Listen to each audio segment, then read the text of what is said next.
consequences. Tune to msiradio. It is Rubber Ducky here with you, and I'm still joined by Nick Gnomic. Nick. Yes. Say hello to the crowd so we can check your levels. Hello to the crowd. Thank you. Okay. Everything seems okay here. Now, I know we have someone else here in the call, and he's hiding in the background. I think he's afraid to come out and say hello. Oh, there he is. There I am. Yep, there you are. All right. Right then, Duck. Right, Nick. All right, Jack. Okay. Right, are you two actually covering a subject here, or are you just blowing smoke out your ass? Now, Jack, come on. Let's keep it clean. We were working round to it. We were addressing an issue in the building up chat. to it with a load of waffle first. Yeah, well, as far as I was aware, you would have been on the call because you were planning on discussing depression as a sort of topic. Yes, we are. As you know, me and Nick are fairly close friends now, and sorry about that, Jack. We've both sort of discussed at length our histories with mental health and depression on air. I don't know about yourself there, Doug. It's certainly quite a common thing. If you're not actually directly affected by it, it's pretty fucking likely, excuse my French, it's pretty likely that you're going to be, have a family member or a close friend who's fairly severely affected by it. So. Well, yeah, that's kind of the whole thing that brought it to my head a couple of weeks ago, Jack. A very close family member of mine went through a breakdown.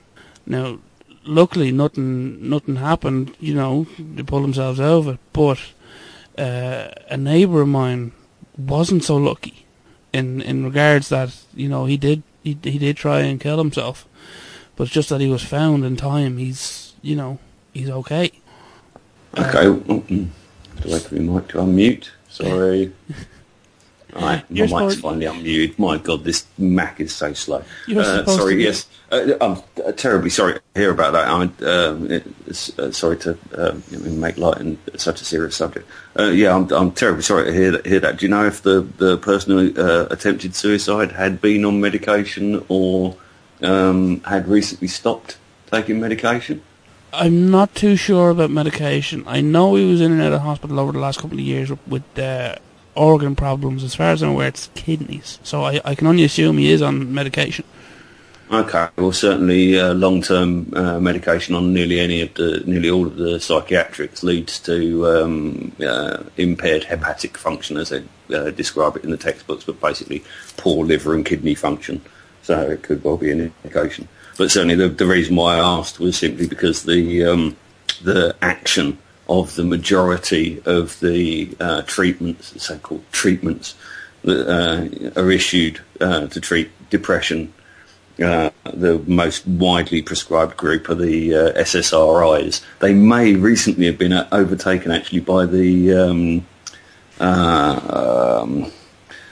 Prozac type drugs, but certainly a very widely prescribed set of psychiatric drugs are these SSRIs, the specific serotonin reuptake inhibitors, they're called. And their actual kind of drug action is to block the valves that reabsorb the serotonin, which is produced by the synapse in a normal kind of synaptic action.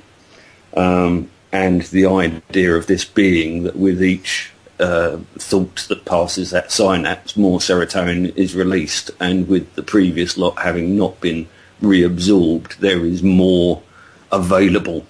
And so the logic behind this is that by increasing the availability of serotonin, it allows the clinically depressed patient. This is also a key point here. There's a very great differentiation medically between clinical depression and simply the blues. Clinical depression is thought to be a reduced availability of these neurotransmitting hormones.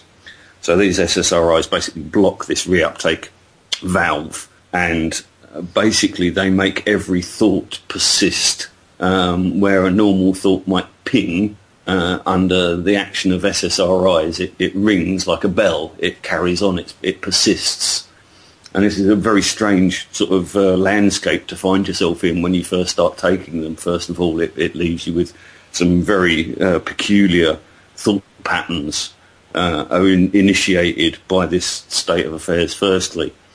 And then largely, I think that the only way that they actually treat in any meaningful sense the depression is by making any sort of negativity, any sort of thoughts dwelling on, unpleasantness so protracted and unpleasant that it's almost like beating you with a psychological stick to stop you from thinking those thoughts. And if you live in some sort of persistent la-la happy land, then SSRIs will actually facilitate that fallacy. But of course, if you try and interact with the real world in any way, then, they will lead those thoughts to be persistent. So if you try to concentrate on paying your bills or, solving some of your problems, then those problems will become so tumultuous that you won't be able to face them. So like I say, they're effectively useless unless you're prepared to enter into this fantasy la-la land where you advocate all of your rights and duties to somebody else while you get on with the business of sort of correcting whatever imbalance it was that had left you in the position that you were in to start with. I don't know if any of you two, I think Nick's had some experience of SSRIs. I don't know about you, Duck. No, I haven't. Thankfully, I haven't needed them. I mean, just a little bit back there on what you were saying about, the blues and then clinical depression. Mm-hmm. Am I right? I think I'm right in thinking there's a huge difference between both. Oh, absolutely, and it is quite possible to be a laughing depressive. In a case of clinical depression, nobody would ever have guessed for one moment that I was clinically depressed because I was always the happiest person. Yeah, because happiness isn't dependent on your ability to transmit neurologically. Sure. It's also down to your disposition. So if you're of a bright disposition, it is possible to remain within that bright disposition and still yet to suffer the symptoms of clinical depression. So I suppose what would happen is you live a kind of a bubble life where you inflate this kind of happiness bubble that nothing can penetrate until it's burst, and then your world collapses around you. And I suppose that's what leads to a large degree of the symptomology that's described as manic depression, where the mania will drive a certain unrealistic level of positivity, which is unsustainable, and because it's unsustainable, it will eventually be collapsed under some reality, some undeniable reality, and then the world comes crushing down on your shoulders until you reinflate your little sort of happiness bubble, and so it cycles like that. And that's I've lived as a manic depressive for many years, and I sincerely pity anybody who finds themselves in that sort of a mindset, because it is really, really hard to resist the mania. The mania in and of itself it's almost like cocaine. If you can imagine being on a permanent cocaine high naturally for 3 or 4 weeks at a time and then crash for a week or so, you kind of tend to shrug off the crashes and try and just simply embrace all of the highs. I think I can equate to that one, because you get into that state of, in that situation, I'm being productive. Loads of things get done. Your brain's constantly switched on. I know on that. I'm now in a situation that I get very worried if I get too active on things. I'm thinking I don't want to overdo that. Yeah, you're beginning to recognise the sort of extremities of your behaviour and how they bloody lighters. How's it there's never a bloody working lighter in this house? Ever the consummate professional. If MSI membership want to donate me anything, send me a bloody box of Clipper lighters. I had a thought for you on that. I'm surrounded by lighters and none of them bloody work. I had a thought for you on that, Jack. Yeah. I think next time I come see you, I'm going to bring you some tea lights. I've got to go and get a light. Sorry.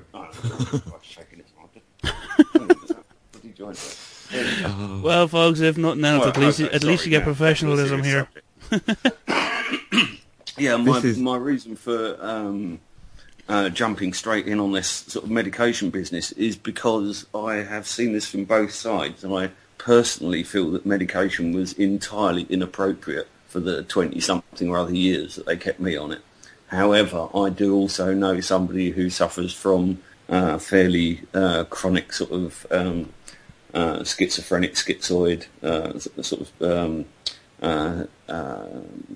psychotic psychotic periods, and he absolutely embraces his medication. He knows that without his medication, the things that have been done to him in the past have left him so damaged that he is essentially a danger to himself and to others. And for him, I would not for one moment suggest that he should, consider withdrawing himself from medication. And also the point being that with these SSRIs, they tell you they take sort of 3 weeks to 2 months to titrate them, and this is actually that they have absolutely no action probably for the first 3 weeks at all. You don't feel anything at all, and then slowly as they build in the body tissues or stored in the body fats and stuff, you begin to start to feel the effects of them.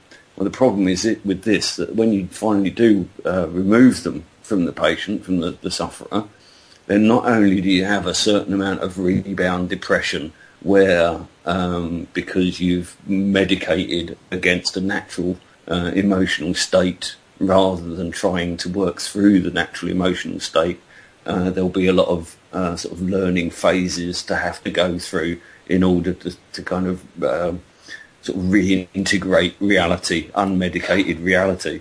But the problem with this is that about the 3 months mark, the final reserves of these substances are finally washed out of your body fats, and there is this just vast raft of suicides that are almost ultimately going to be able to be associated with this kind of 3-month period. But because of the way that medical trials and things like this are carried out, because the patient is no longer on medication, it can't be the drug that's doing it.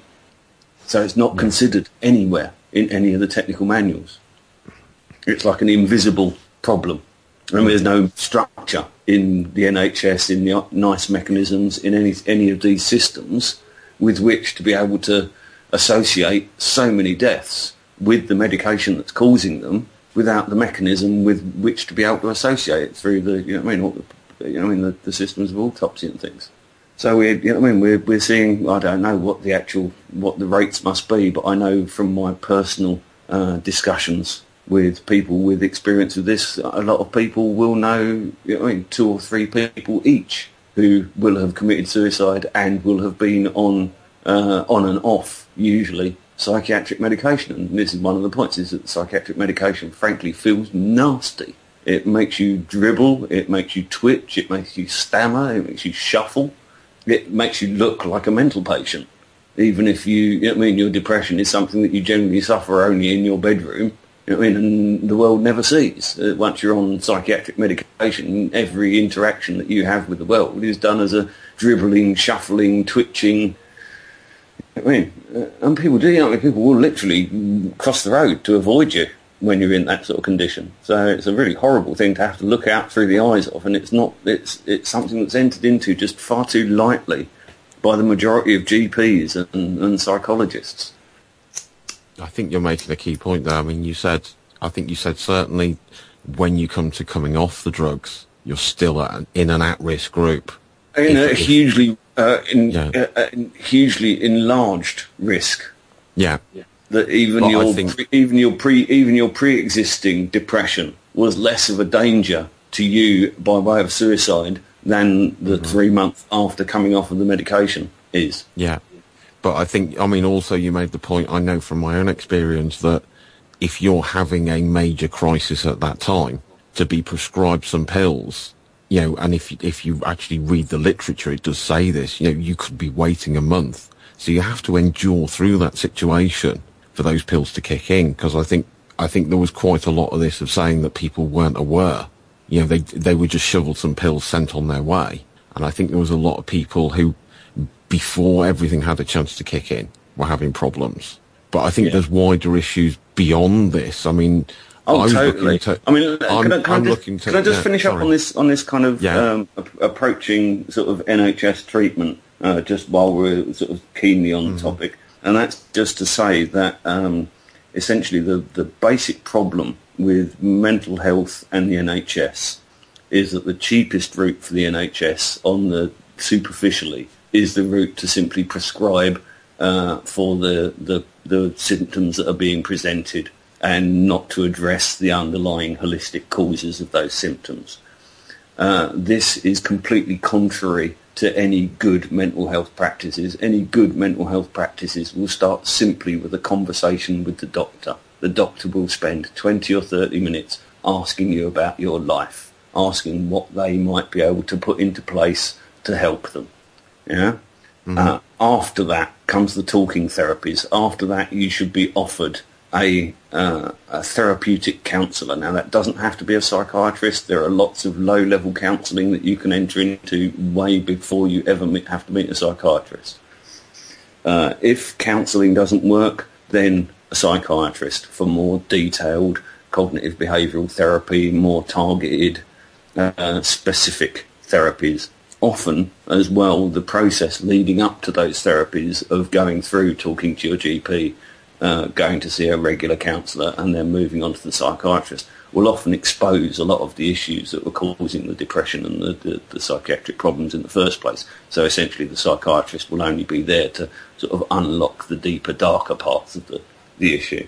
And then, and only then, under the close supervision of a psychiatrist, should you really even ever be considered for medication.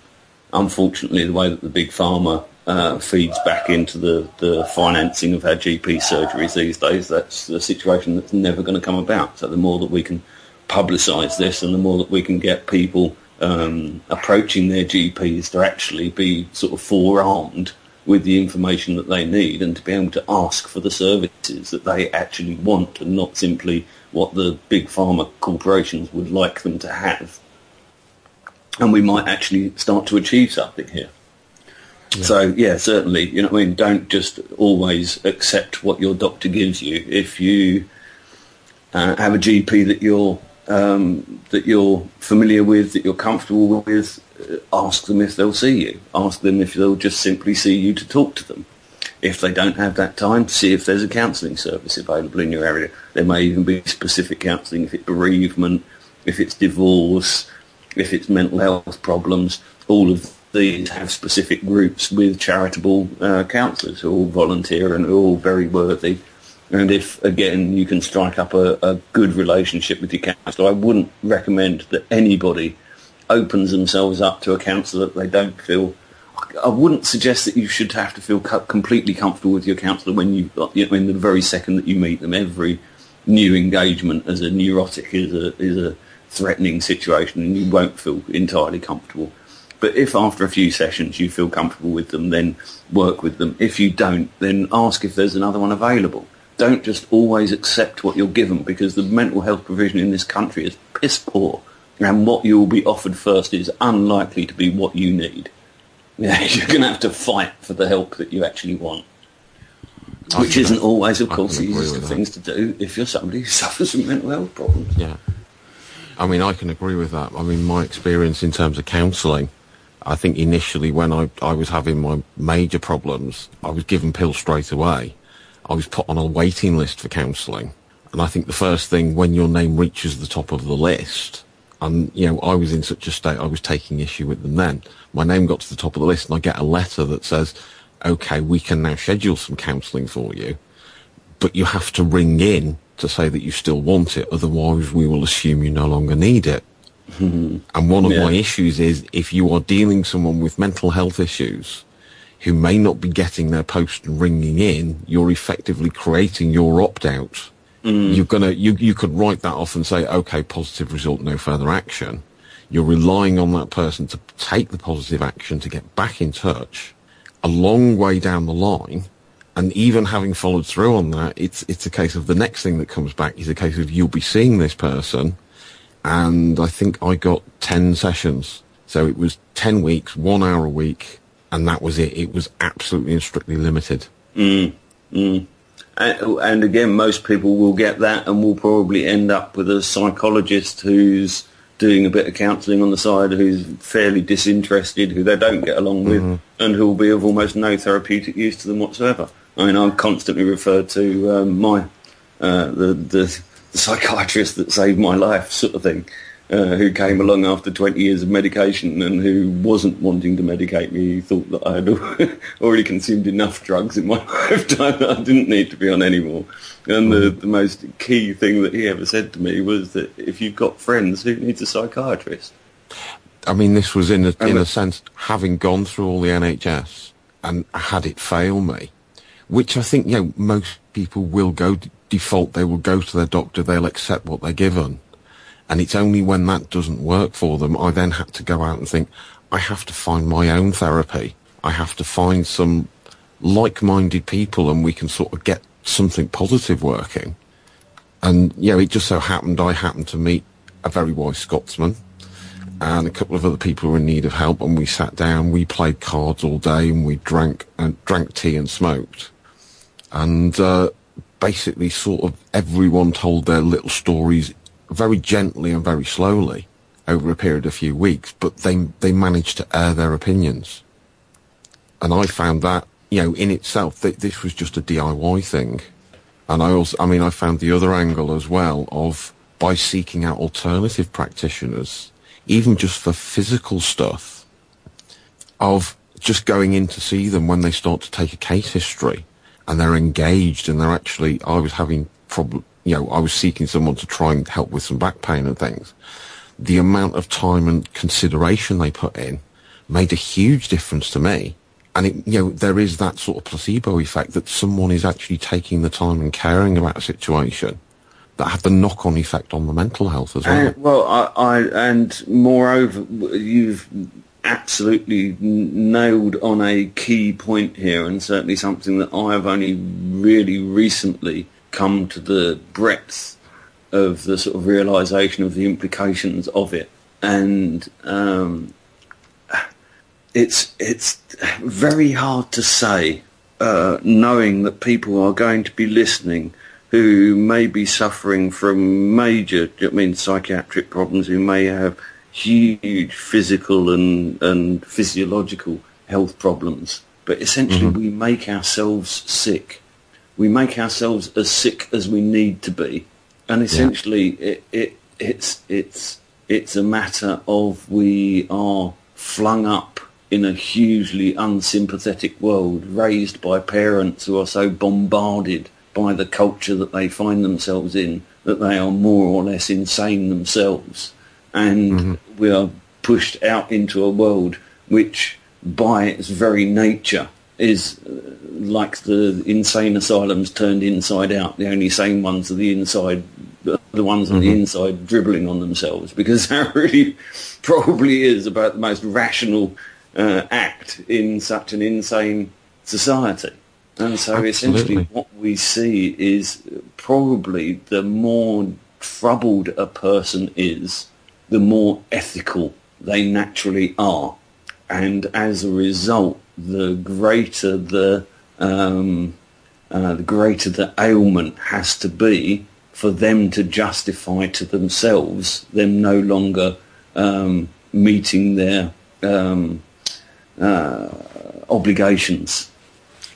That we all have societal, interpersonal, familial obligations, and depending on how ethical and honourable we are, will give us a varying degree of sense of obligation. And literally, I now feel that sense of obligation drives our sickness. And if our sense of obligation is overtly large, then in order to be able to excuse ourselves from those obligations, our illness will be equally, accommodatingly large. Yes. And so, to some degree, the best way to avoid mental health problems is give yourself a break. Allow yourself the space not to meet those obligations. If need be, make arrangements if you've got obligations towards an elderly parent or a sickening child, or those sort of unavoidable obligations. Then arrange for somebody to sit in, Try and organise the mechanism through which you get the rest that you need, that you get the you time that you need. If need be, I don't know, call the Samaritans or something. You know what I mean? Somebody who's essentially a sympathetic ear by choice. I mean, if you don't want to burden your friends with the things that are troubling you, just voice it to some, you know what I mean, inanimate stranger, you know what I mean, via the Samaritans. A lot of these sort of services, I mean, you don't tend to go to until you're absolutely on the edge. But sometimes if you predict that life is getting tough and allow yourself the space to get what you need out of life, that, you know what I mean, you can avoid a lot of these sort of situations. Another thing that struck me recently as well was this balancing of the tenses, which Freshie now says was, you know what I mean, absolutely key to a lot of his kind of recent recovery. And this was simply the realisation that somebody who is depressed is largely past-oriented, that they are living in the moment through the emotions of a historical event, and are comparing any projected expected future event with how they're feeling now and what happened in the past. And so we see this bias of the casting of the mind backwards. And what made me realise this was in fact seeing Freshie with my son, who's hyperactive, and realising that Freshie's problems and my son's problems were exactly 180 degrees diametrically opposite. That my son's hyperactivity placed him in such a future orientation that he neither learns from the past or experiences the present. Because when he's in the now, he's constantly thinking about what he's going to do next. And when the next thing arrives, he's so busy thinking about the next thing that he doesn't actually experience the now. And as a consequence, he comes across as socially ignorant, because he doesn't learn from by his mistakes, and he doesn't... he's not in the now enough to be able to interact on a normal social level like most people do. And so that, for me, an intellectual exercise of balancing the tenses has now become quite important to me, as much as it's always important to be always in the now and to enjoy the now as much as possible. It's equally as important to have pleasant expectations of the future and fond memories of the past. Absolutely. Yeah, if you find yourself constantly thinking about things that are neither, you know what I mean, pleasant expectations of the future, pleasant memories of the past, or a pleasant sensation in the now, then it's probably due to an imbalance in these, you know what I mean, an imbalance of the tenses, and an inability to correctly orientate your sort of intellectual timeline. I like that I like that concept as an idea. You know, if you feel that you're out of sorts, to actually say, am I too rooted in the past, or am I looking forward too much? I mean, it certainly, with a couple of people I have concerns for, I don't think they have a specific problem, but the things that concern me are, I know there's one person who has a great fixation on timekeeping and will always be early. And, you know, my concern is, you know, in a sense I had regard for it, and I was a terrible timekeeper. But I've got to the point now, it's a case of, well, I'm going to get there anyway. You know, don't worry about being there on time, just worry that you make it there at all. Yeah, or alternatively, you can, for those sort of people, you can plan for time of arrival. You know what I mean? And for me, I was always appalling at timekeeping, and would get nervous to the point of sickness over the sort of firm knowledge that I was likely to be late for anything that was important. And for me, the way that I addressed that situation was simply to devote myself to making sure that I was early everywhere I went.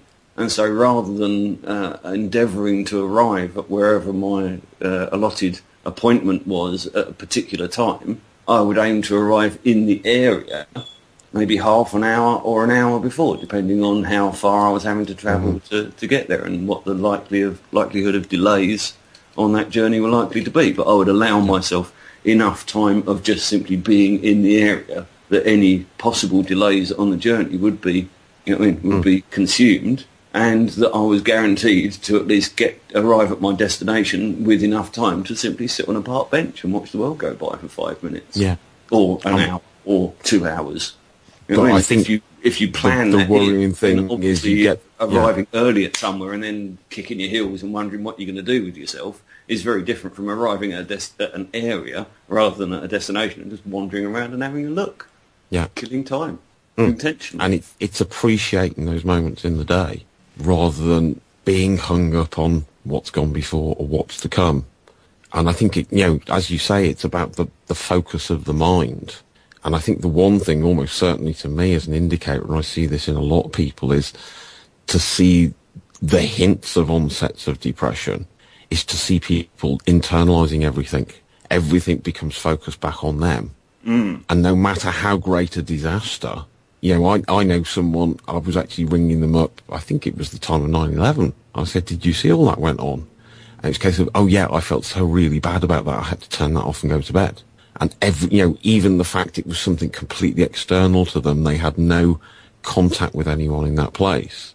That crisis effectively reflected back on them, and it was a case of, I suffered greatly because of that. And, it becomes all this, it becomes a very self-centered thing. Well, again, you've kind of touched on a point there and something that I had realised but hadn't really connected it with the balancing of the tenses. But I've also keenly observed how this process of internalisation is almost like a directional arrow of flow. And I've often sort of worked with people with depression using concepts like chi, and of how if you can constantly be an outpouring of energy, then you will always be replenished. This is kind of the sort of natural way of things. Whereas if you try and kind of contain yourself, then it's contrary to nature, and so your body will begin to object to that treatment. But specifically, what you've just identified there is if we look at this kind of directional arrow of inwards or outwards, so we're either kind of orgastically expressing ourselves into the world or neurotically self-consumed and introverted, but surely the actual place that one ultimately desires to be in is in some kind of harmonious point in between, where you're not so self-deprecating and insecure that you need to fill your world with other people, or so neurotic and introvert that you entirely fill your life with your own. We need to kind of sort of look after our own, preserve ourselves, while also expressing the same desire for preservation of all of those around us.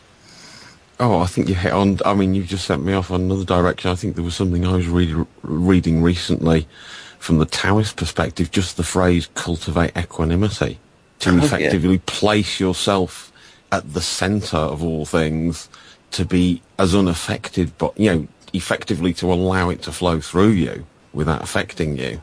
To take those moments, I think almost in a way, to almost appreciate some of those Zen moments that come to you, when you can actually have moments of stillness. You can't always, you can't expect to stay there, but you can have the refreshment of having those moments for you now and again before you get back into the flow of things. Well, I suppose for me, for many years, I kind of sought that kind of Zen stillness and was ultimately frustrated by the inability to find any stillness, regardless of how furiously I meditated or how much I considered my navel. And to some degree, I actually came away feeling that that's a little bit of a false path, and that the whole stillness thing, it would be all well and good if we were in a still universe, but it's not a still universe, and we have our part to play in the action. And so, but I think you can still have that whilst in motion. I mean, I think there's moments sometimes when, whilst you're going through an action, and I'm thinking towards certain things that referenced in Zen, the art of motorcycle maintenance, that you can be involved in an action. And I think, I've known certain people who say it in terms of archery, which is quite a good de-stressor, but you get those moments when things just have their flow. and things just work, and your natural instinct and your muscle memory comes into play, and everything just flows. And it could be It may well be because those are the moments in your life when you're actually most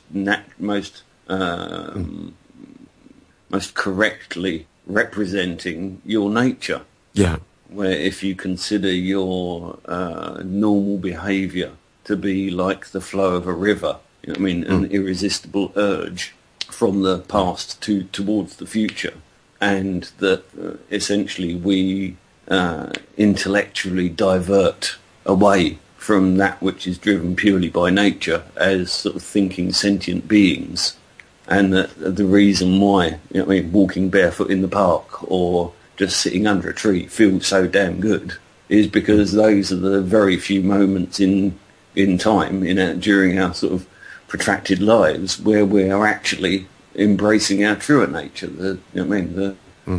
that which we were supposed to be, not that which we have become. Yeah.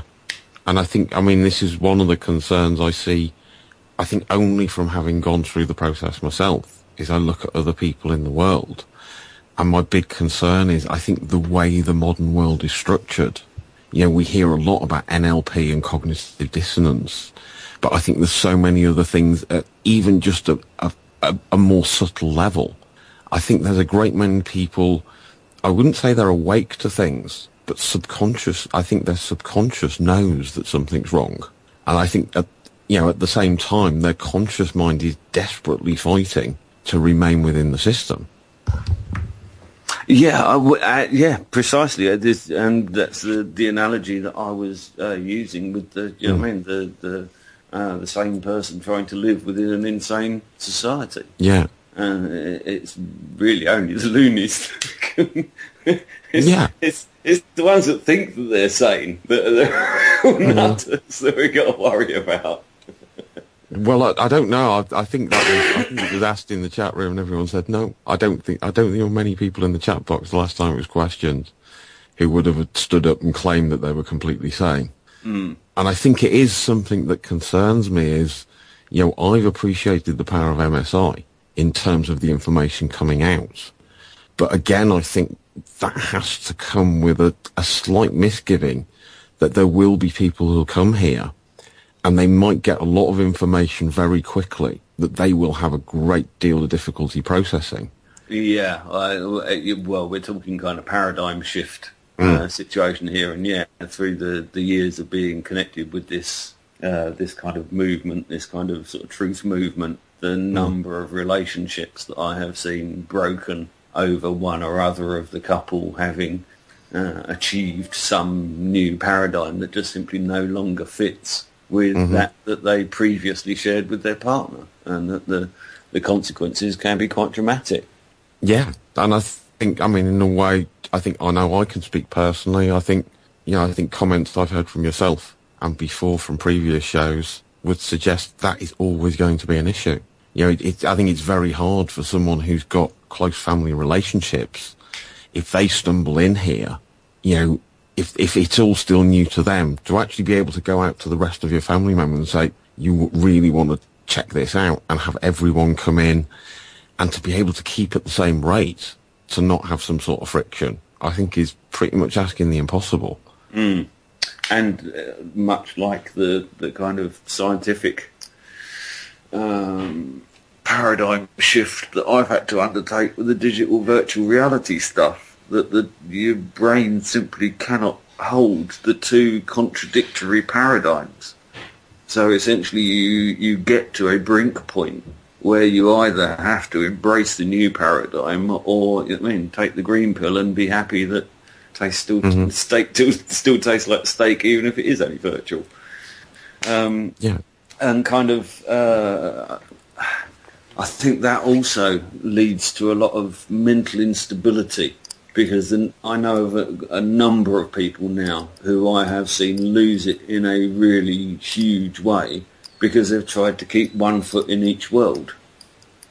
They've tried to be part of the sort of truther community and enlightened and awake while holding down their corporate, their corporate job. Yeah. And the two, I mean, like I say, the brain simply can't hold those two contradictory paradigms simultaneously. It has to reject one or the other, and the attempt to do so is going to lead you to, and may even be, I mean, we're talking about this community, but it may even be true, this is true of the larger community, and may indeed be the cause of wide-scale depression all over, is that we all go from being children to being adults, and going from viewing the world in one way to going to acquiring an adult worldview. And that requires, from, the tooth fairy doesn't exist to, Santa Claus is actually daddy in a suit to, your government isn't actually a democratically elected body, it's merely fostered into position by the corporations. And at each of those kind of junctures, you enter into a paradigm shift. Your previously existing belief structure has to be fully removed and replaced with a new one. Almost definitely. And I would know from basically contact with other groups on, say, a more spiritual angle. I've definitely seen people who've had, they've tried to maintain the double personality of they have a working life very much in the mainstream, but their alternative life comes out in their spare time. And you can only go so far. At some point, there has to be a breaking apart, and you have to choose one direction or another. I mean, I would even say, from my own personal opinion, I was working very much within the government. And I think part of my issues and where I ended up in such a bad state was knowing full well that what I was doing was generally a complete waste of time. That the system was rigged. It wasn't meant to be fair. That the general impression that people got that the government was there to care for the least and the needy. The most vulnerable in society. Yeah. But at the same time, seeing underneath it and actually hearing people talk quite openly, within the working environment, of saying, oh, but of course these forms are designed to be this long. They could halve them, but they know full well it would cost them so many millions a year. They could make them into plain English. And it's not for the want of the willingness to do it or the skills to be able to do it. It's the fact that the bean counters have worked out. If you make that form simpler, it will cost you an extra 20 million because you will get so many more applications. So in a sense, they are always doing that balancing act. And it's coming up against that reality of how cynical and manipulated it is. Yeah, well, it's certainly, something that the straight world has a grave difficulty in embracing, the fact that they have been born into indentured slavery and remain as a slave as do their children. I mean, this is generally slavery is something that was abolished in the 1700s, according to most people. That was involuntary slavery. But I think many people would generally know, if you talked in terms of, you are a corporate slave, their reality can't accept that. Even though something in their subconscious might know full well it's absolutely right and true, they can't accept it in their reality because they would have to acknowledge it and do something about it and make changes. And they have too much invested in their conscious reality. They believe their needs are being met, so they're not prepared to give that up. Well, and to some degree, it has to be said that the structure of society, as insane as it may be to us that sort of view it from a different paradigm, largely serves the sheeple. I keep saying this. The majority of the people on the planet are fed, they're housed, they're kept in reasonable conditions. If it was a zoo, if it was a zoo, there would only be a few kind of cages stuck around the back with a few manky-looking animals that nobody bothered to go and look at very much. You know what I mean? As a collection, humanity has largely thrived through the 20th century's technological advances. It's kind of really now down to us to take the most of those advantages and not allow them this sort of slide into totalitarianism.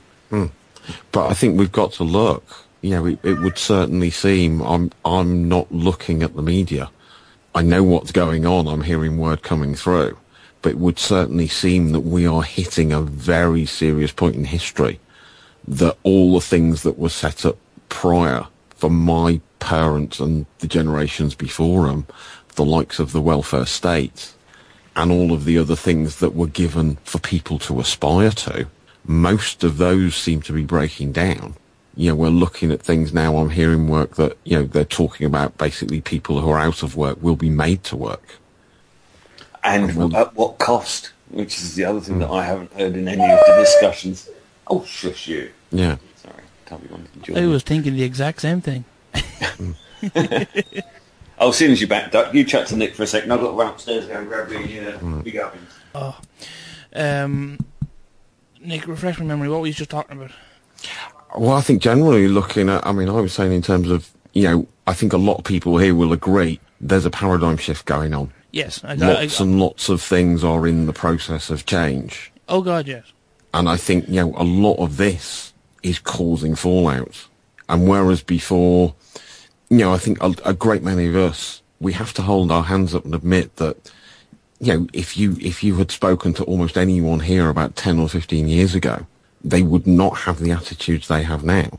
And a great many of us would have still been very much in the mainstream. I know there's always going to be people who say, no, I've been outside for a long time. I think people have been waking up more. I think we are just a little bit ahead of most others. And I think there's a lot more to go on, but everyone's got to cope with the fact that basically what I was brought up to believe, that if you worked hard, you would do okay. You know, you'd have a roof over your head, you'd have food on the table, the government would take care of you if you got sick or if you got old. Almost all of those things are being washed away now. And a lot of people are feeling, you know, they're starting to wonder what's actually about to come. Yeah, Well, and then, so what you're referring to there, Nick, is the social contract, and the in British culture and British law and British government, the social contract is something that is so embedded into every layer because we don't have a constitution, because we have a I can't remember the term for the legal system, but where it's built on assembled on precedent rather than pre-decided law. All of these things are all tied in, and policing by consent. A standing army for the country's defence. All of this is a given. None of this would ever come up for consideration because it's considered to be part of the social contract. And then what we have is the legislative body is, through the mechanism of statutes, constantly diverting rewriting the social contract. In essence, I mean, this government probably more so than many since probably Thatcher's era, where essentially the social contract has been torn up and thrown out the window, and a completely new one has been brought in where the terms and conditions are loaded in the government's favour. Now, the problem with this being that essentially the behaviour of the citizens of this state is managed through public consent, public participation. You know what I mean? If you see a smash and grab in a jeweller's, an old granny is likely to try and trip the geezer up as he's running out of the shop. Yeah, there's no policeman involved there. There's no law. This is just simply that was wrong. I'm, capable of interceding and preventing that wrongness, and it's done. And so this has been essentially the social contract keeps us at peace, keeps us from civil war. And the problem with what this government are currently doing to the social contract is it doesn't contain that safety net. It doesn't contain the protections. It merely contains the obligations. So essentially the new social contract is full of obligations but has no concessions. We have a half-assed national health service that may pick up your pieces if they're spread across the road in a high-speed accident, is extremely likely to make you sicker than well, if you happen to enter for a planned procedure is likely to irradiate you regardless of what the most modern thinking is on the treatments of cancers. But it's the only health system that we've got. So, where do you go from there? If you start to erode all of the things that people expect from the state, if the things that people expect from the social contract as benefits are all taken away, then why are the people going to be expected to meet those obligations? In fact, I actually wonder if the government bring in this workfare program that they were proposing today, if one had been placed on that, if you should ever pay national insurance again.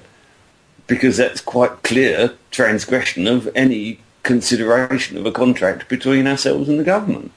Well, Jack, that kind of brings us back to what we were originally talking about with the whole depression thing. Because, well, in my mind anyway, and let me try and explain this bit. I got some paperwork in this morning from the Social Welfare Department. I know it's slightly different in Ireland as it is over in the UK, but they've asked in this document they're asking. I actually have it here in front of me. I haven't filled it out yet. It asked me the Department of Social Protection and Employment Services provides expert information on training courses, DSP employment schemes, and access to job vacancies at home and abroad. Now they also have a new thing called Job Bridge. It's been out a couple of months. I don't know if you guys have heard of it. That will be your local name for a service. So, well, basically, what it is they'll find you a job. They'll put you into it, and you get an extra. I think it's £20, between 20 and €50 a week for travel, on top of your job seekers benefits. Mm-hmm.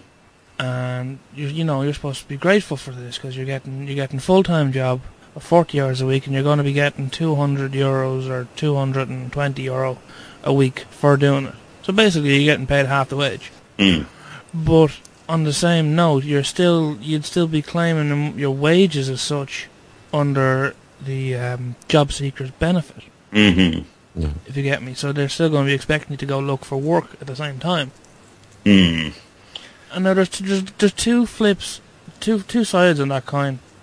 One is, you guys will know as much as I do, sitting around all day at home is not good for the brain. You have way too much time to think. And that can lead to different forms of depression or just the blues. Absolutely. There's definitely a cycle to it. Yeah. I mean, I've had it myself. I've seen other people do it. That even someone I've actually seen people they've had their entire working life. They said, "Oh, I've been out of work here or there for a few weeks or so, but I always get another job." Certainly, guys in like the building trade or something. They're used to having breaks, but it comes back round. But then suddenly they hit this point of either through illness or just the lack of available work. Suddenly they're going to have to sign on. And usually for the first couple of months, as a minimum, it's a case of, well, I'm looking for work, I'm going to do my bit. And they show willing, and they're up, and they're on the internet checking for vacancies. They're going down to the job centre like they used to. They're really pushing on it. But you get into 2 or 3 months of that, and you're getting nowhere, and you're sending out so many application letters and getting no response. And certainly in this country, you're being made to put in for jobs that you just wouldn't want to do, but you're doing them anyway, but still getting knocked back. But not only that has a big effect. Not only that, in some cases, you'll be made to put in for jobs that you're not qualified for. Oh yeah, absolutely. Which can be very dangerous. Almost certainly, yes. But I think as well it comes back to this.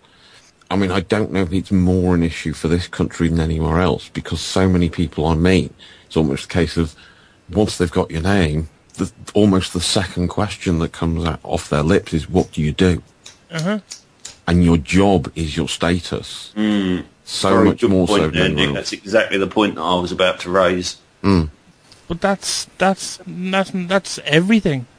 No matter what you go to do, and it's exactly the same here. Like, you guys know, I'm not long after moving back home from. I was out living in the middle of the country, and when I went to look at this house and do the paperwork, it was name, current address, job title, or sorry, occupation, as they like to call it. Occupation is the word, though. Yeah, your occupation.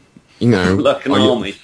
Well, either like an army or what is your time taken up with? Yeah. No, I was so tempted to put down I'm a radio host on msiradio. Mm-hmm. But that wouldn't accomplish anything, and it wouldn't, it would obviously be just for fun. Yeah. But I could only imagine their faces if they actually went and looked up msiradio afterwards. Mm-hmm. Well, I mean, I know one guy who I was at school with, and I think he was a bit ahead of the game. And it was like almost everyone approaching 16, regardless of where you were going, had to have a careers interview. And his lasted all of 2 minutes, because he walked in and sat down, the careers officer said, "What do you want to do when you leave school?" And he just said, "Shaman." And he was just shown the door. They didn't even respond. It's a case of... Well, I must have told you about our careers day at school. And how I'd been led to believe that there'd be all of these local manufacturers and things all looking for apprentices and stuff. Yeah. So I turned up eagerly on the day and barged open the hall door to see 2 exhibitors at completely opposite ends of the hall, like opposite poles. One was Ford's Motor Company and the other one was Army Recruitment. Yeah. And at that point, it suddenly dawned on me, at that tender age of 15, exactly what I had been bred for. Mm-hmm. I was either meant to be factory fodder or cannon fodder. Mm-hmm. Take your pick. I chose neither. Mm-hmm. Yeah. It is but that was basically every single lad that grew up in my area was either indentured into the army or, consumed by, at the time, the all-powerful Ford Motor Company in Dagenham. Uh-huh. Oh, yeah. But as a... And then, of course, what happened a mere 5 years later was that the Dagenham plant that at one time would have taken you 15 or 20 minutes to drive the length of was reduced to the wheel and engine plant, which was basically a single plant. So 20-odd thousand man layoff into an area with absolutely no other... even then, 20,000 by Fords, of course, that's not counting all the ancillary staff. Because, of course, all of the catering, all of the transport, all of these sort of things wouldn't have actually come under Ford's employ. Mm. There was one point in my earlier life when about three quarters or 4/5 of my family all either worked for Ford's directly or worked for Ford's in an ancillary role. Mm-hmm. I mean, I see some of that come back now. I mean, I know a great many, because of the nature of the school I was in, there was a good 60% of the 16-year-olds were going out to apprenticeships. At the time, there was still the apprenticeship scheme going. There was a lot of engineering work going on up in the northwest of the country. Mm. And I know a lot of them, they were winning awards and all sorts of kudos, but they never got jobs at the end of it because it all shut down. Mm. They sort of finished through their courses. They found out that the firm that they were expecting to be continuing to work for a major part of their life was disappearing, and they were going to be on the scrap heap along with, as you say, the likes of time-served engineers with years of experience under their belt, all expecting to scrabble over the few remaining jobs left. Being forced to elevate yourself out of the crap by standing on the shoulders of somebody else. Absolutely. And, I think you see this all the time. It's a case of, what would you do to get over everyone else to be able to go into that job? What are you prepared to put up with? And moreover, something that really isn't viewed in its sort of completeness was the exporting of all of our manufacturing abroad. Mm. Because essentially by moving our manufacturing base abroad, the corporations who profited from that move largely are global multinationals, the likes of the Ford Motor Company, whose only real input into this country was the salaries of the staff that it employed.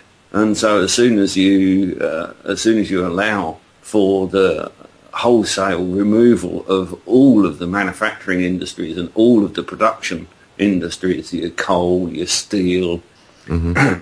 all of the various ceramics, all of these industries have all been closed, and essentially the country has been left with virtually no means of creating gross domestic product. Our calculations of gross domestic product that leave us in this hideous recession that we've been in since 2008 are in fact the most overinflated, bloated figures that you could ever possibly base a calculation about an economy on, because they're based including on, what do they call it, added value. So if I buy a threepenny pencil from China and I stamp it with your name in a bit of gold paint and charge you £1.50 for it, the added value between the £1.50 and the 5p original cost is counted in the gross domestic product. You'll tell me, where did that bloody value come from? It didn't come from abroad, so how can it possibly be counted as part of the gross domestic product? Nothing was produced.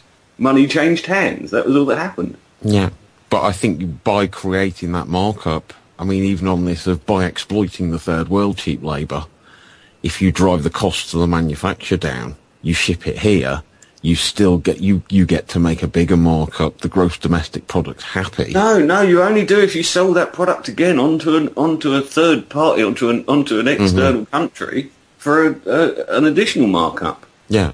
If it's sold domestically, if it's a product that's bought cheaply abroad and then sold at a higher markup in this country, and especially if it's sold through a multinational whose banking and accountancy isn't done domestically, there is no gain to the gross domestic product. So if we were to remove all of that accounted cash from the system, we would be in a nosedive recession, and people would actually realise exactly what was done to this country 20, 25 years ago. And what miners were bloody striking trying to prevent it from happening. Yeah, I mean, I think I actually saw it of the first job I had down here. I actually managed to go into a factory that was making something, or so I thought. But it turned out they were opening boxes and they were taking empty video cassette cases that had been put together in China.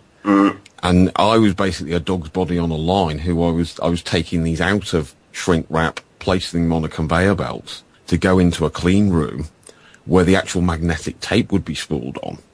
And and it would then flow out to be covered in stickers and cardboard boxes and things.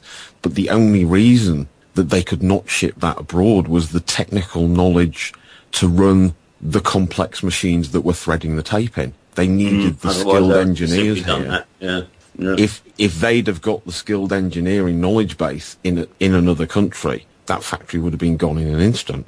And even then, if government was genuinely of and for the people in this country, it would have been clearly identified since the Victorian age, since the Industrial Revolution, the real place which this country stands in the global environment, and that's as innovators.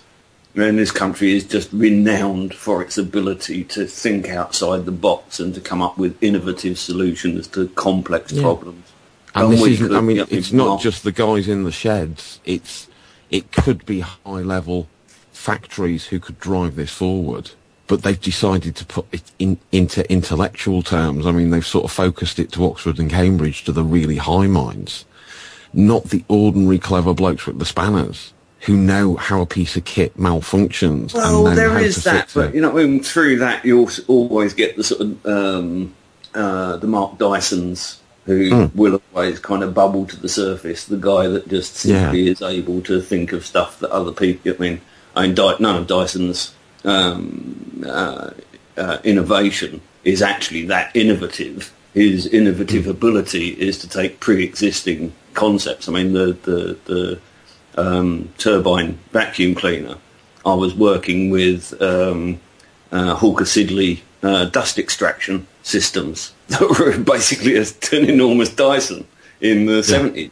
Yeah, so it wasn't like the technology was innovative. It was just that simply nobody had applied that to a vacuum cleaner. Yeah. I mean, I had the tragic one. I think this is all 10, 15 years back. They were trying to push something through. I think it was BBC Two, and it was quite a niche thing, trying to push British inventors. And I think the biggest example they could put up was the guy who invented the Black & Decker workmate. And they showed how he now lived in this beautifully gorgeous mansion in Jersey and everything else. But in the process, they actually showed his prototype, and it was effectively a wooden bench with a vice. Yeah. that was just made a little bit smaller and portable. And, I looked at that and I despaired because I thought this wasn't really a case of, it wasn't a great idea and it certainly needed polishing. But I think the biggest winner was I think obviously there was a bit of product development, but it was more a case of how it was marketed and how the idea was actually sold into a very large company to capitalise on it.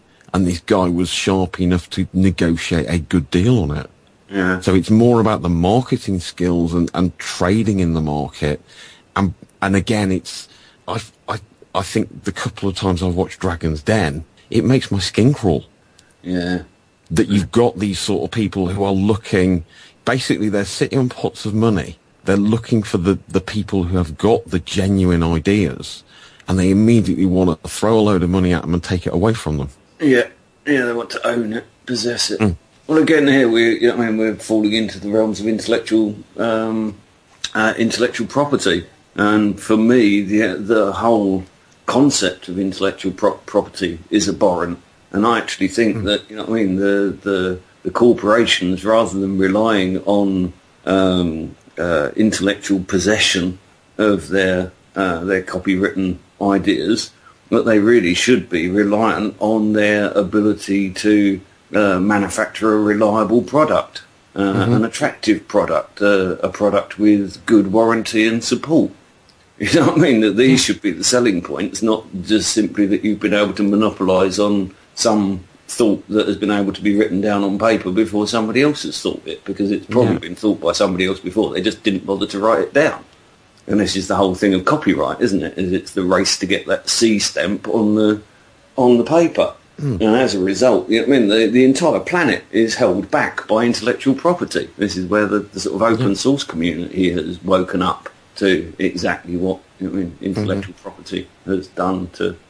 And I think, it takes out, one of the bases, because I grew up in the engineering frame of reference, the whole ethos of engineering is a good engineer is someone who can do the same thing as someone else for half the cost. And this is part of it. It's a case of, it's a neater solution. It's a more reliable solution. It's based on, as Buckminster Fuller would say, a more elegant solution. Absolutely, yes. Jack, that's a big word. Elegant. Which one? Elegant. Oh. You must have had a Collins dictionary for breakfast, did you? How's that? I said you must have had a Collins dictionary for breakfast. Well, funnily enough, funny you should say that. I have said on air a couple of times that in growing up we were so poor that in fact there was almost no books in the house, and the only books that we had widely available was our set of dictionaries, and encyclopedias rather. And we had a sort of Reader's Digest encyclopedia and dictionary, and in the absence of any other reading material, I essentially read this kind of 13-volume encyclopedia and the 14th dictionary from cover to cover. I knew it. You did have a dictionary for breakfast. As a consequence, I was tested as a child, and I have a spoken vocabulary of about twice as many words as most people. I'd nearly say 3 or 4 times as many as me. But anyway. All right, lads, we're getting... Again, you see, you're being self-deprecating. We have talked about this, Ducky. As well as I mentioned on air just a minute ago. Don't be self-deprecating. That's bad. No, I'm just being factual. It's a fact. You probably have 3 times, definitely twice as much, but 3 or 4 times as many words as I do. Because while I was away there for a few minutes, I was still listening into the show, and, I needed to have a dictionary beside me to get a grip on some of it. Okay, well, come on then. Give us a few examples of the words that you struggled with. I take it paradigm would probably be one of those. No, that's actually one of the ones I understood. Okay, all right, well, that's good. I hope that everybody does kind of get what a paradigm is. It's essentially just a mindset. It's the reality that the explanation for the reality that you've constructed for yourself. Yeah. Give or take. Yeah. No, I'll tell you what, we'll go through that another time, Jack, just because we're running out of time here. All right. And I'd just like to touch back on what we were talking about at the start of the show. Just a couple of very quick solutions, or even a couple of tips or hints for people out there.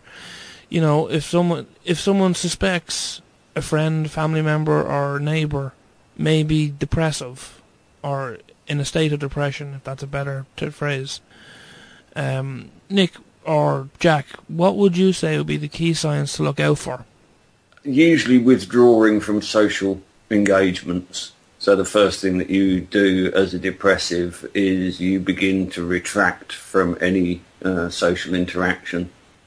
So, you know what I mean, if you've got a mate who's a regular down the pub, if their attendance suddenly starts to drop off, and when you ask why they weren't there the week before, the answer is a bit fuzzy and a bit muggy and a bit not quite, then the chances are they were, you know what I mean, in a depressive state the week before and simply couldn't face their friends who would have certain expectations of them. Are you talking about the likes of when someone travels from England to Ireland for a party and doesn't show up for the party? Yeah, well, I hate to say that social anxiety is one of my chronic problems. Oh. And it has been, trust me, even getting to Ireland was a monumental feat for me. But anyway, that's slightly separate. Barry, I did break my arse around at Suburbs. But everybody keeps digging me for not having arrived at this bloody party. I was laid up on someone's settee, keeping his bloody dog company with a broken arse.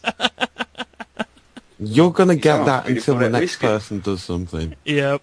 You've got to live with that until the next thing happens to wipe that. And therein we see a perfect example of behaviour of a manic depressive. That essentially the social anxiety that I had felt about that meeting had become so grave that by the time I got there I was prepared to embrace alcohol as an escape from the anxiety, completely ignoring the fact that I hadn't taken a drink for like 3 years, and proceed to drink my way through like half a pint of whiskey and put myself into an alcoholic coma. You know what I mean? And that's the sort of thing that you don't, until you really grasp the breadth of your issues, then often you don't even recognise your own behaviours. So, Jack, I'm sorry, I didn't realise I was actually only ripping the piss with you when I said it. No, that's quite all right. Again, I mean, this sort of, most people wouldn't have said that on air, would they? No. Yeah, and that's where that's why people come to me, because I will just, I'll say it like it is. I don't care. And I think it goes to the root of it as well. I think partly what Jack was saying, but I think sometimes just noticing the little things of, I mean, I would say one example that I'm terrible at would be if someone's looking a bit scruffy than usual. And I know there's no way of telling that with me. An obvious one, if you... I was just going to say, how would we be able to tell with you? I think the sign is if I turned up and I was neatly groomed and everything, I think I would scare the life out of most people who know me. Yeah, okay. They would recognise it. Yeah. It's what's wrong with him, he's combed his hair. I think specifically, if you know somebody well, a good indication of chronic anxiety states, which will often lead to depression, are a gaunt appearance, that their cheeks will become very drawn and their eyes will become quite recessed into their sockets. That basically the mental anxiety and stress will express itself through an excess production of adrenaline, which will essentially lead you into a physical contortion that it'll be like taking too much speed. So as if someone had attached a lot of wires and just pulled your face down. Yeah, or back. Yeah. It's often quite a kind of wide mouth frog sort of. Yeah, there's no point in trying to show us, Jack, because we can't see you. And I think as well, get it by the voice, but anyway. I think also as well, perhaps slightly dark around the eyes. Not necessarily. If you would ask them, say exactly. Well, I mean, certainly the eyes. The eyes are the dead giveaway. You know what I mean? If you've got a good friend, you'll know them by the brightness of their eyes, and you can. It's almost like you can see the lights going out, and it's like the lights are on, but nobody's home. Right. Now, a couple of quick solutions. I mean, Jack, if you're around, are you around next week? I can be. We might even go into the signs and solutions a bit more in depth next week. Okay. Well, I mean, as a solution, I think the keenest thing that comes to me is this balancing of the tenses, and where me and Nick went to earlier with the balancing of the introvert-extrovert situation, that basically if you can balance where you are in your sort of future, past, present considerations, and you can also balance yourself in your level of introverted extrovertedness and try and find a middle point and intellectually aim to achieve that as a goal and to put in place the strategies that are likely to achieve that, then, I mean, one of the things that I must point out here is that generally speaking, if you're in a depressive phase, that merely planning for health will give you the health that you desire.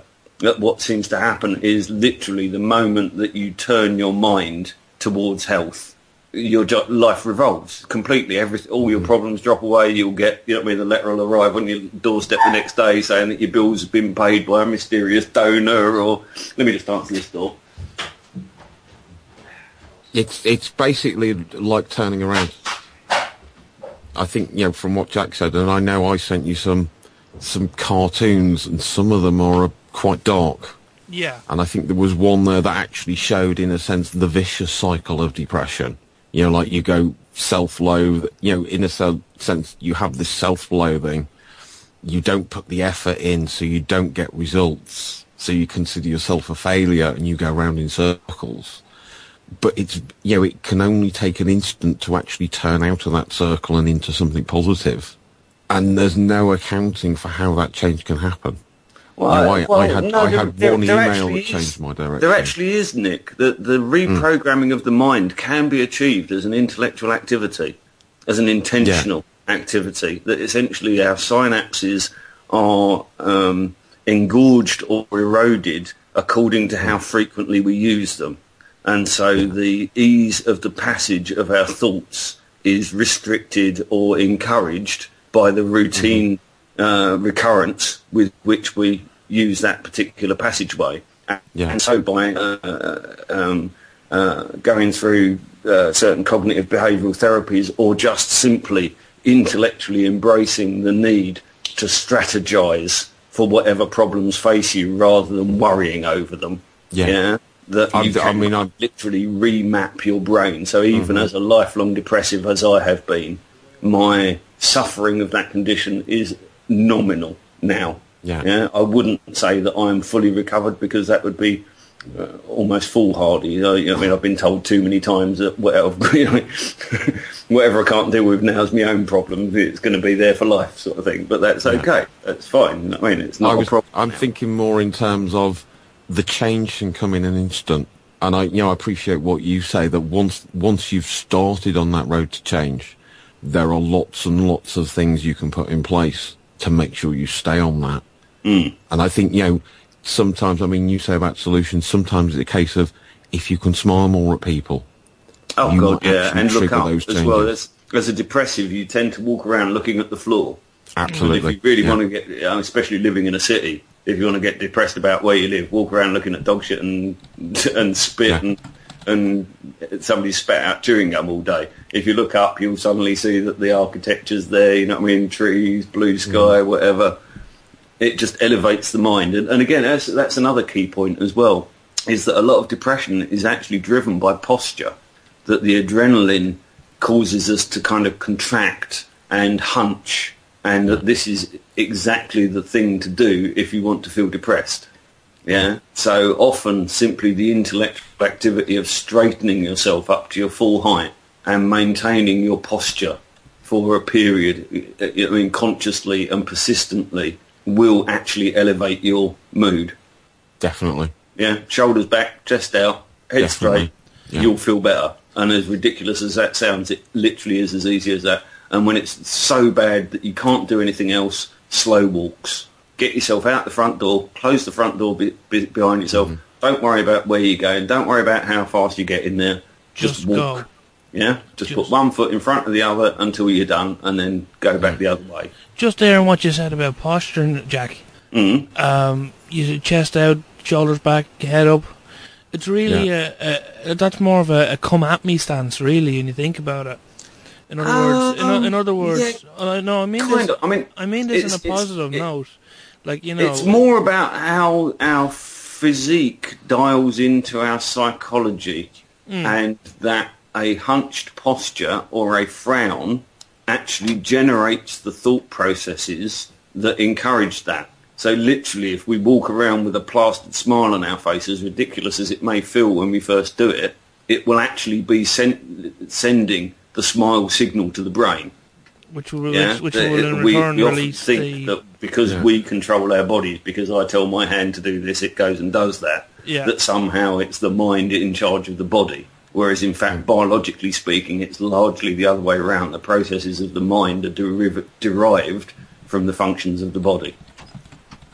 And so simply by sitting up straight, I mean, I spend most of my sitting time in half lotus, and I have done for years. I tend to sit on the floor rather than sit on chairs whenever possible. All right. And this is all kind of part of this practice of kind of aligning your physical structure towards an idealised state, the state at which it prefers. And posture is incredibly important in that. So is breathing. Most of us only breathe with the top third of our lungs.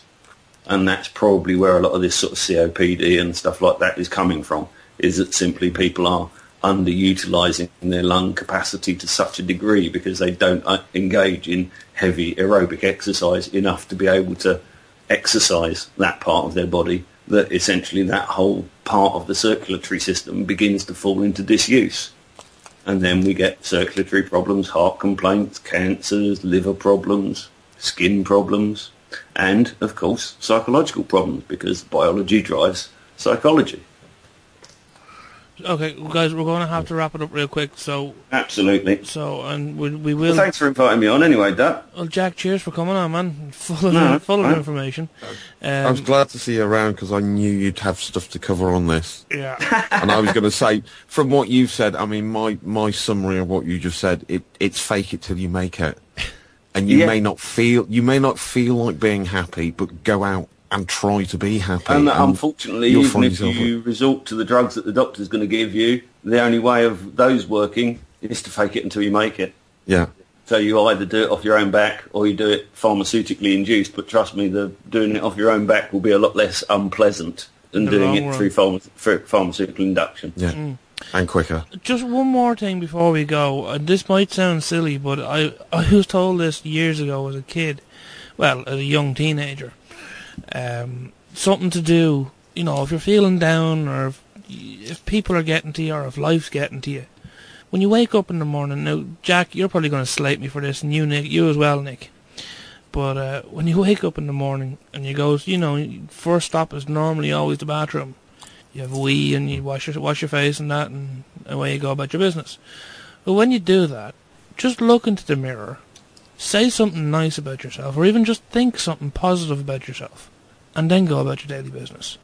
Absolutely, no. You won't find any ridicule coming from me about that. I actually say that even if you've got a physical ailment, like a gammy leg, if you're constantly cursing that leg, that's why you've got a gammy leg. The only way of healing that leg is to talk nicely to it. Well, I don't know if you... I'm a physiological example of this. I should be on crutches or in a wheelchair. I walk, I run, I do whatever I want because I reverse the damage to my knee by talking nicely to it. Full stop. I don't know if you know this, Jack, or not, but I've got a thing called Graves' disease, and with that comes a very swollen neck, a goiter, or a swollen thyroid. And with that then comes the double chin, you know. And yes, I have got a little bit of excess weight, and that doesn't help, obviously. But, I mean, when I see that in the morning, the first thing in the morning I see that, it does get you down. But then I say... Well, there you go. Well, here's an exercise for you, Duck. I want, tomorrow morning, when you do your exercise in the morning, I want you to basically say to your whatever physical complaint it is, that you understand that it's there, that you've heard it, that I assume that you roughly know what's good for it and what's bad for it, what's going to improve it and what's that you now know what you've got to do to improve it, and that you're doing that, and would you kindly join in? And you will feel ridiculous when you first start doing this. You're saying it out loud and it will feel ridiculous, but like Nick says, fake it till you make it, and trust me, you will begin to begin to feel natural, entering into a dialogue with your body where pain and discomfort is its signals to you, its language that it speaks to you in. English is the only language that you've got to speak to it in. Well, it's actually funny you should say that, because the last week or so, I've been suffering with a toothache because I've chipped a tooth. Mm. And I've been saying to it, look, I understand there's a problem, I can feel it there, I will get it sorted. Mm. And I've been doing whatever I can, to aid it. Mm-hmm. And it makes a world of a difference. I mean, back before I knew any of this, I would have been gone to the dentist that night. But now I'm actually able to manage it. And my tooth is in bits. It's in half, split straight down the middle from top to bottom. So the nerve is fully exposed. But yet, no, pain is fully subjective. Yeah, it gets me maybe 20 minutes of an evening time, and then it's gone. Mm. Mm-hmm. Right, chaps. Well, I could do a getting off anyway. No so worries. I think we need to let the Scots people in, don't we? Yes, folks. I think Laurie's still over in Ireland, so I don't think the Scots lot are on tonight. Well, there is a Scot on. Pat Veldon will be on straight after us, folks. Okay, Pat's on tonight. Just, good man. Just before we go, a friend of mine has sent me a link earlier on, and I thought I'd share it with you guys. There's some interesting stuff there. The website's called Republic of Era Ya. And basically, it's the new original quirky Irish humour brand, so it says on the website. Some of the stuff is actually quite good. So I'll share the link around, which is if anybody's interested in it. Yeah. And I'll go have a look. And it's this is one guy's after setting it up on his own with the help of some family and friends. He's after making all these T-shirts and all this stuff, bags, all sorts of stuff, all on his own.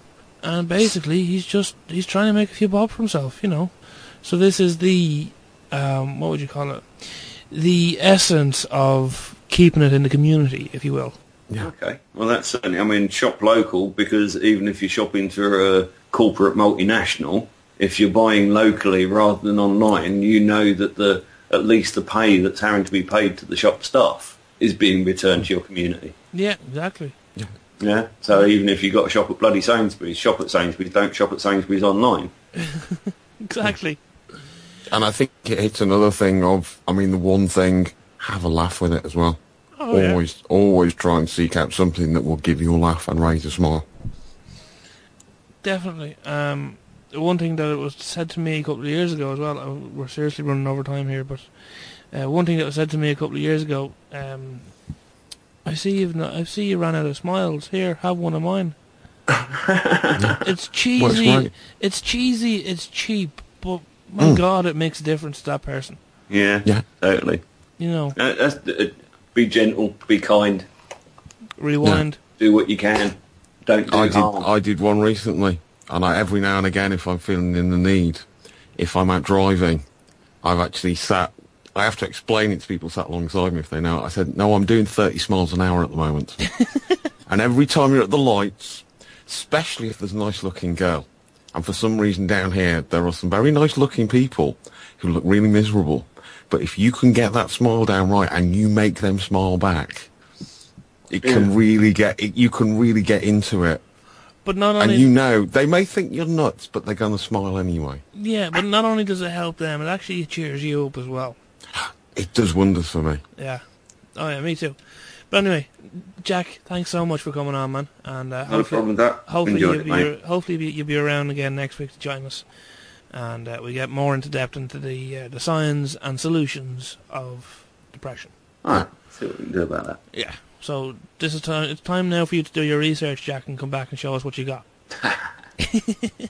We have How to about plan you a doing show. your bloody research? I've got my own show. You can just ask me questions and I can know the answers. It's much easier. Yeah. Okay. So we'll work on it during the week. Right. You mean you'll ask me to do it for you? Yeah. Well, I've got another show to prepare for you, Nick. You don't. Yeah. No, he's good at delegating his our duck. I have noticed this. Well, someone has to be. Yeah, and someone's got to sweep the floor at the end of it all. Yeah, and you can do that once you've done your research, Nick. Yeah, and after I've stacked the chairs away, I suppose, as well. Just make the tea, clean up the teacups, and sweep the floor, and then we'll let you go home then. All right, I don't have to cook dinner as well then. No. Julie can do that. Oh, nice one. Let's let the big Scottish bear on. Yeah, I don't want him coming after me. No, you don't bet after you. That would be bad. Again, folks, thanks so much for listening. This is a Rubber Ducky. I've been joined this evening by Nick Gnomic and Freemanjack. Hope you enjoyed the show, and I hope you got some information out of that.